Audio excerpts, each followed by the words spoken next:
Yo, what's up mga kawari-wari upay? So, mayroon lang ako i-share sa inyo.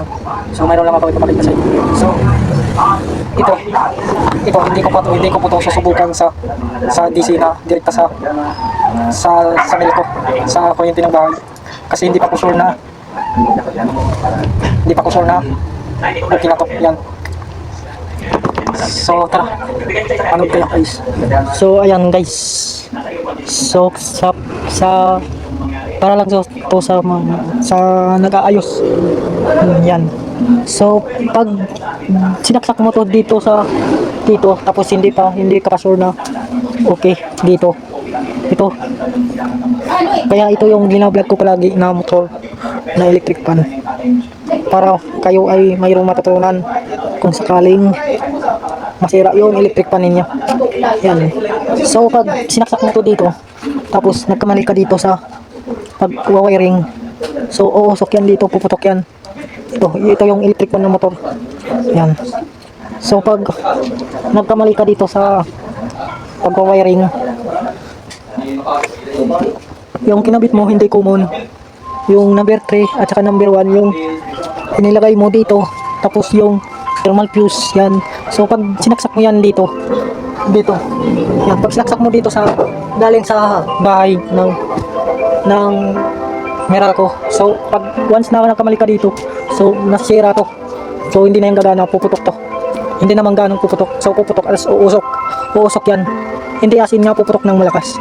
So, pag pumutok ng kunti lang tapos uusok, masamang amoy yan.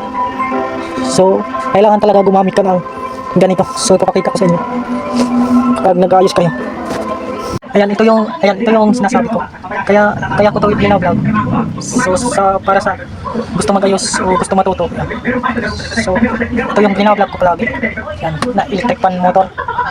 Yan. So, kailangan talaga mayroon kang safety protection para hindi masira yung inaayos mo tulad nito. Yan, papakita ko sa inyo. Once na nagkamali ka sa wiring o pagkalagay, iilaw yan ng malakas. Ganun. Sasaksak ko. So, pag mag-ilaw ng malakas, ibig sabihin shorted dito. So, mali.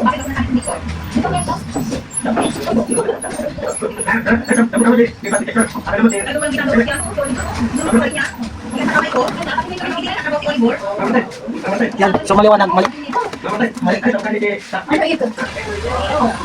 So, ayan. So, mali po yung pagka-wiring ko dito. Ayan. So, ito yung lagi kong binablog. Ngayon, kailangan talaga mayroon kang protection na safety para hindi masira yung inaayos mo. Tulad dito.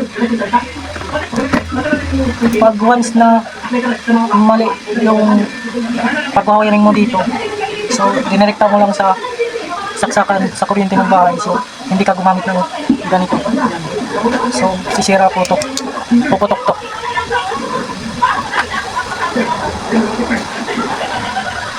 Kasi naranasan ko na yan.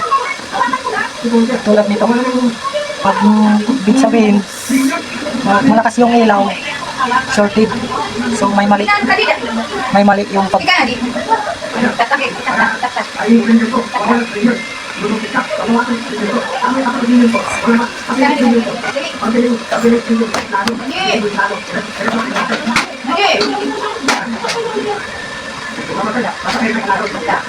shorted.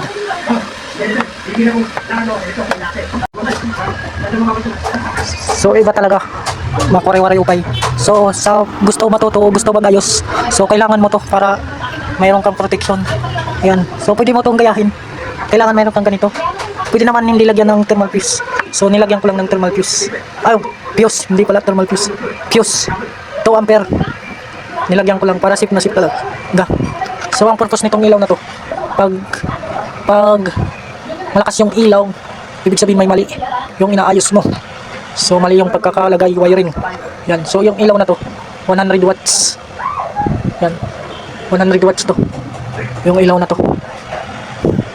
So, yung iba, nilagyan pa ng switch. So, nalagyan ko pa to ng switch. Yan. Kailangan talaga mayroon kang ganito. Or mayroon akong ganito. Tulad ko na ayos. Yan. So, may mali dito. So, mahirap makahanap yung common. Yung ilalagay ko yung thermal fuse. So, ayan. Shorted. Ayan.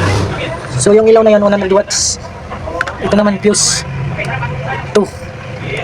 2 ampere. Yan. So ganyan lang gumawa. Yan. Naka-series yan. Naka-series lang yan. Ayan. Hindi yan parallel. Series yan. So ayan lang guys.